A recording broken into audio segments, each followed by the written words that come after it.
Hi, I'm Jonathan. And I'm Beth. And together we're D&D Duet.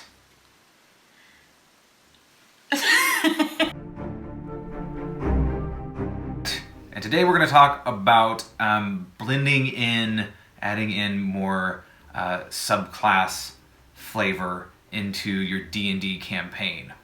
So both how to go about that as well as some ideas to think about for unique, I'll just say flavor again, such as a special type of spell casting that your character might use, or maybe you have a particular fancy move. A flourish. Yeah. Yeah. A catchphrase. A catchphrase.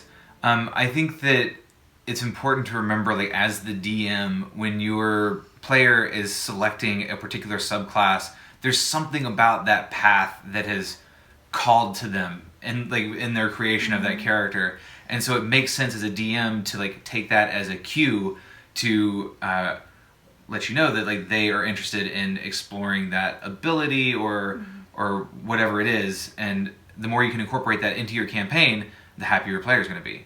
And happy players mean good D&D.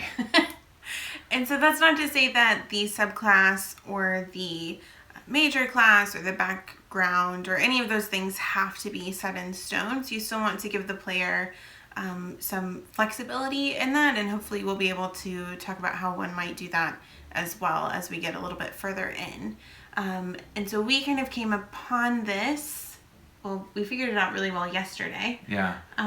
Because with my character, she's a Druid Ranger, multi-class character, Eliath, and I don't think frustrated is the right word, but we hadn't brought in a lot of my Ranger subclass, and I was kind of waffling on whether or not I'd picked the right one, which this was quite a ways after the fact, and so that's not ideal.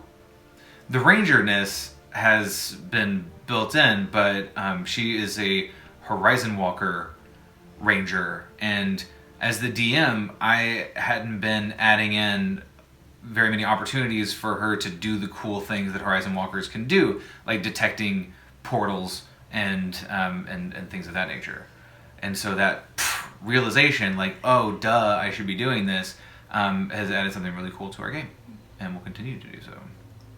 And so a lot of why I picked that particular subclass is because it went really well with our overarching campaign. But getting to see that fleshed out in our game yesterday, it was really fun, and I had some more buy-in, and it's a really nice way to feel character growth, because your characters are getting more powerful as they're playing, but it doesn't always necessarily, I think sometimes it can be hard to feel like that. So yeah, you can cast Blight, and so you have this really powerful 4th level spell where you used to cast, something else, whatever it is that you did. But that coming into the campaign more, into the storyline more, your characters having that influence on the world around them, and shaping the narrative in this, in a way that the DM is controlling more than you are as the character. Because of course, as the main character, sometimes on our blog we refer to it as the primary character. Most things you're going to see, it's the PC. As the PC in a one-on-one game, you're in charge. You're driving the narrative, and your wonderful DM is doing their best to work the narrative around your character. But anyway, we came upon this discovery. So how did you morph things for my character subclass? So, I cleverly started putting portals places so that you could find them. And that can look like however it needs to look, depending on what subclass the person is using. There were story reasons in our campaign for there to not be very many portals before, but the mechanic, and that might not be the right word, that Jonathan added in for me yesterday was this kind of prickly feeling at the back of my character's neck when she was nearing a portal. And those experiences kind of compounded to recognizing that in this particular area, the space between the different planes is getting a little bit thinner. And so that was also part of this combat with a creature that hadn't been seen in this region for hundreds of years because it's been in a different plane of existence. For spellcasting, there are some different things that you can do, and I'm sure that there are ways to personalize more melee type of characters. I just haven't thought about them yet. So any ideas, please leave them below in the comments. We would love to hear. If you have some, that would be cool. I just picked my character in our Waterdeep game is a Circle of the Shepherd Druid. But they're in the middle of a city, and so the obviousness or appearance of animals at all times is going to be a little bit different than a really Feywildy type of campaign.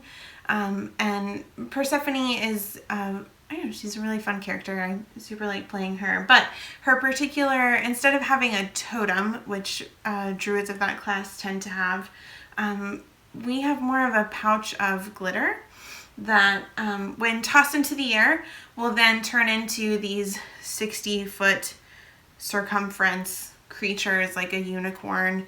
I've also changed the flavor of some of the creatures that she'll summon or that she'll turn into. So while she's an elk, she might be purple.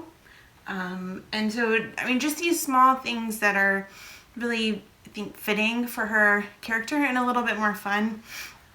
And yeah, I think the main point that we're trying to get at is like players embrace and explore how you make your impact on the world. Like, what is the expression of your magic? And describe that. You're adding so much richness to the game by describing what you're doing, how you're doing, what it looks like, and whatnot. And it's much more exciting to narrate what particular color of magic missile shoots out of your fingers and how does it move and things like that, than to say, oh, I do magic missile and throw 3d4 on the table. And DMs, pay attention to the things that your players have selected, see how much you can incorporate their choices and like their preferences into the narrative, and make it meaningful is what I think we're trying to say. And just really briefly to kind of come back to the subclass topic, a different character in Circle of the Shepherd Druid subclass would probably not have a bag of glitter that they toss into the air to turn into their totem animal. Perhaps they're a druid who's been born to a barbarian tribe who primarily, what are the totem barbarians? I think totem. The totem barbarians. And so they might actually have a totem, or maybe they have lots of little animals over them all the time. Caleb's character in Critical Role is to me at least, that I can think of, the best example that I've seen of it, where is it beeswax that he'll rub over his upper lip? Like every spell he casts, there's a particular thing that he does for it, and of course he needs to have those material components, whereas your caster might not, or your martial character might not, but still it's nice to add in. So a couple of ideas to think about and bring to your tables. If you enjoyed the video, please be sure to like and subscribe below, and leave us any questions, thoughts, comments, whatever you like in the comments. Thank you. Thank you.